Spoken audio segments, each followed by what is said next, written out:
নমস্কার, শুভ সন্ধ্যা সবাইকে। Vlog with পায়েলের চ্যানেলে আছে আরও একটি নতুন ভ্লগে তোমাদেরকে স্বাগত। কেমন আছো তোমরা সবাই? আশা করি সবাই ভালো আছো, সুস্থ আছো। আমরাও কিন্তু মোটামুটি ভালো আছি। তো বড়োদেরকে আমার প্রণাম আর ছোটোদের আমার ভালোবাসা জানিয়ে আজকের ভ্লগের কথোপকথন এখান থেকেই শুরু করছি। রোজকার মতন আজকেও কিন্তু সকালবেলা উঠে সকালে টিফিন করে নিয়েছি, ঝাড়ু দিয়ে দিয়েছি। আর যেহেতু প্রচণ্ড বৃষ্টি, তাই কখন কোন কাজটা করছি একদমই ঠিক নেই। আর যেহেতু একটা ঘরে সমস্ত কিছু, তাই টুকাইবাবু তো সমস্ত কিছু টানাটানি করতে থাকে, ধরাধরি করতে থাকে। তাই ওকে সামলে সমস্ত কিছু করতে গিয়ে ভিডিওটা ঠিকঠাক করতে পারছি না। তো সেই জন্যই যতটুকু পারছি তোমাদের সঙ্গে শেয়ার করছি, ভ্লগটা বানানোর চেষ্টা করছি। আসলে ভ্লগ বানাতে এরকম হয়ে গেছে, ভ্লগ ছাড়াও আর থাকতে পারি না। তো দেখো, সকালবেলা উঠে সমস্ত কিছু তো হয়ে গেছে, টুকাই ওর পাপাও বেরিয়ে গেছে। আমি কিন্তু এদিকে বিছানাপত্র গুছিয়ে নিচ্ছিলাম।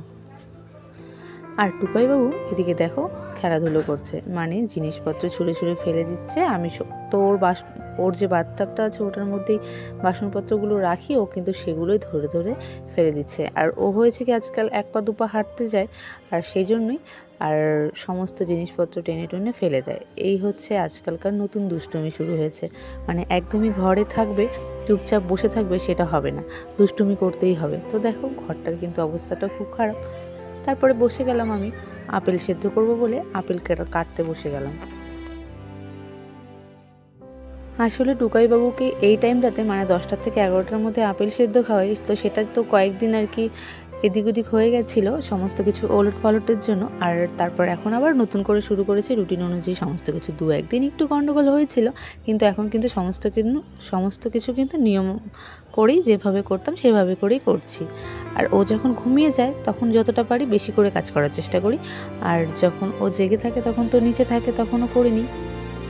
আর তোমরা যারা আমার রেগুলার ব্লগ দেখো তারা তো জানোই যে আমার টুকাইবাবুকে নিয়ে এভাবে কাজকর্ম করার অভ্যাস আছে। আসলেও টুকাইবাবুর ঠাতা যখন নিত, তাছাড়া বাকি সময় যখন ডিউটিতে যেত তখন তো এভাবে নিয়েই করতাম, আর তাই জন্য কিন্তু অভ্যাসটা আছে। আর আমি বসে আপেল কাটছি, আর এদিকে দেখো ও আপেলের টুকরোগুলো নিয়ে মগে ভরছে, আবার বের করে ফেলে দিচ্ছে, এভাবে দুষ্টুমি করছে। আসলে ওর তো বয়সটাই এরকম দুষ্টুমি করার। হাঁটি পাপা শিখছে, দুষ্টুমি করতে যাচ্ছে, আপেল টাপেল সমস্ত ছুঁড়ে ফেলে দিচ্ছে। আর এর আগে মানে প্রথম এসেছি সেদিন ঘটেছে কি, আমি তো জানতাম না এখানে এতটা বাদরের অত্যাচার।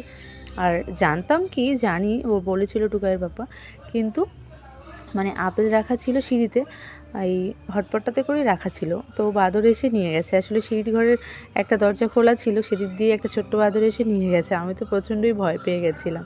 তো তারপরে দেখো আপেল টাপেল কিন্তু সিদ্ধ করে নিয়েছি, সিদ্ধ করে টুকাইবাবুকে খাইয়ে দিয়ে তারপর বসে গেছি সবজি কাটার জন্য। আর সারাদিন কিন্তু বৃষ্টি হয়েই যাচ্ছে। আর এত বৃষ্টি হয়ে আজকে যেহেতু শুক্রবার, নিরামিষ খাই আমরা, তো সেই জন্যই আর কি সবজি কাটতে বসে গেছি। আজকে বানাবো খিচুড়ি আর সবজি আর পাঁপড় ভাজা, এটুকু দিয়ে চালিয়ে দেবো। কারণ কি এত বৃষ্টি হচ্ছে, আর টুকাইয়ের পাপা খিচুড়ি খেতে খুবই ভালোবাসে, তাই ভাবলাম খিচুড়িটাই বানাই। সেই ডাল ভাতের থেকে খিচুড়ি বানানোটাই ভালো। তাই কিন্তু দেখো খিচুড়ি বানাবো আর সবজিটা কেটে নিচ্ছি, কারণ কি সবজিটা বসিয়ে দিয়ে তারপর আবার চাল ডাল ধুয়ে নিয়ে ওদিকে রেডি করে নেব। কারণ কি টুকাইবাবু তো এদিকে আছে, ঘুমোয়নি, তো সেই জন্য একটু মানে আস্তে ধীরে কাজকর্মগুলো করে নিতে হচ্ছে।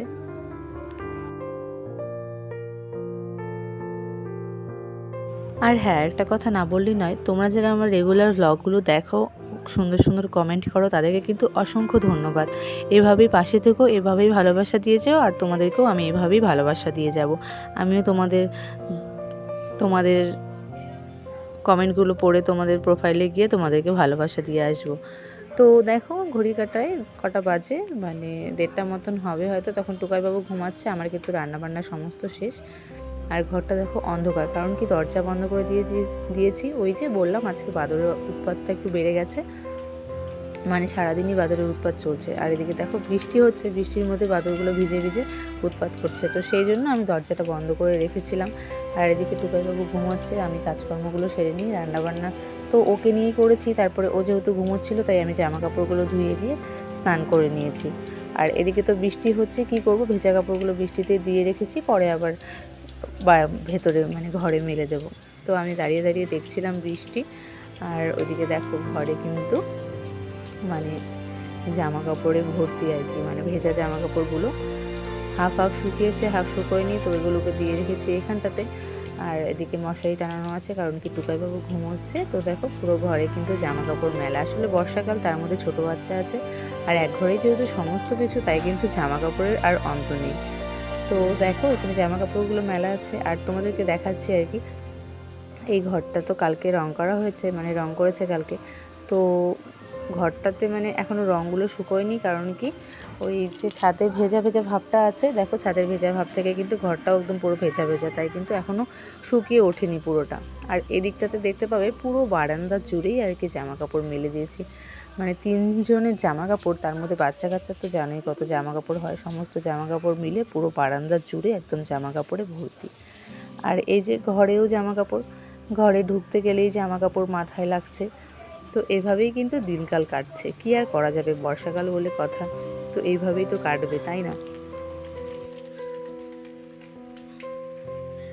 আর আমার যেহেতু স্নান হয়ে গেছে, সমস্ত কিছু হয়ে গেছে, তাই কিন্তু দাঁড়িয়েছিলাম, মানে টুকাইবাবুর বাবার জন্য অপেক্ষা করছিলাম। তো বিকেলবেলাতে একটু বেরিয়েছিলাম টুকাইবাবুকে নিয়ে, বারান্দাতে মানে বাইরেটাতে বেরিয়েছিলাম। তো এই ছিল আজকের ব্লগটা। কেমন লাগলো অবশ্যই জানিও, ভালো লাগলে লাইক কমেন্ট শেয়ার করে দিও। আর হ্যাঁ, নতুন হলে চ্যানেলটিতে সাবস্ক্রাইব করে পাশে থেকো।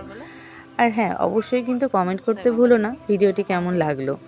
আর আজকের মতো এতটুকুই, দেখা হচ্ছে আবার পরের ভিডিওতে। ততক্ষণ ভালো থেকো, সুস্থ থেকো।